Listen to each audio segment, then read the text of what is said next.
بسم اللہ الرحمن الرحیم۔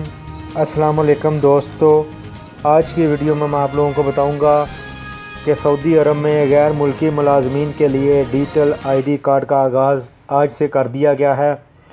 آج کسی بھی وقت یا کل آپ کسی بھی وقت سے اس کو اپنی ابشر آئی ڈی کے ذریعے ڈاؤن لوڈ کر سکتے ہیں، جس کی تفصیلات دیتے ہوئے سعودی حکام نے کہا ہے کہ غیر ملکی ملازمین کے لیے رہائشی شناختی کارڈ کے ڈیجیٹل ورژن کا آغاز کر دیا گیا ہے۔ جنرل ڈائریکٹر آف پاسپورٹ نے یہ ڈیجیٹل ورژن ابشر ایپ پر لانچ کیا ہے۔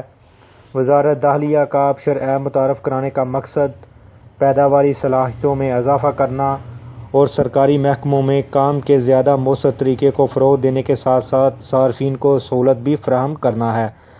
اس سروس کے ذریعے تمام تفصیلات آپ کیو آر کوڈ کے ذریعے ڈیجیٹل دیکھ سکتے ہیں، جبکہ صارفین اپنے ڈیجیٹل شناختی کارڈ کی کاپی اپنے اسمارٹ فون پر بغیر انٹرنیٹ کے بھی ڈاؤن لوڈ کر سکتے ہیں۔ یعنی اگر آپ کے موبائل میں آپ کی ابشر اپلیکیشن ہے اور آپ کی ابشر کی آئی ڈی بنی ہوئی ہے، تو آپ اپنا ڈیجیٹل کارڈ کسی بھی دفتر کے چکر لگائے بغیر اس کو ڈاؤن لوڈ کر سکتے ہیں، اور اگر کوئی بھی شرطا یا کوئی بھی تفتیش والا آپ سے آپ کا اقامہ پوچھتا ہے تو آپ اس کو ڈیجیٹل کارڈ دکھا سکتے ہیں۔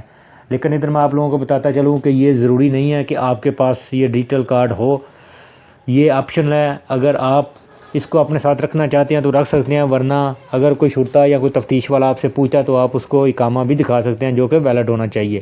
کیونکہ آپ لوگوں کو پتہ ہے کہ پہلے جب ہر وقت اقامہ ساتھ رکھنا ہوتا تھا تو اقامے کے گم ہونے کا خطرہ بہت زیادہ ہوتا تھا، جس کی وجہ سے پھر کافی زیادہ جرمانہ بھی پے کرنا پڑتا تھا۔ تو اس کے آنے سے وہ ٹینشن ختم ہو جائے گی۔ آپ اپنے اقامے کو گھر پہ بھی رکھ سکتے ہیں، اور اپنے موبائل میں صرف آپ کو یہ ڈیجیٹل کارڈ ڈاؤن لوڈ کرنا ہوگا۔ کوئی بھی پوچھے گا تو آپ اس کو یہ دکھا سکتے ہیں۔ تو دوستو، یہ تھی آج کی ویڈیو۔ امید ہے آپ کو پسند آئی ہوگی۔ ویڈیو کو لائک اور شیئر ضرور کریں۔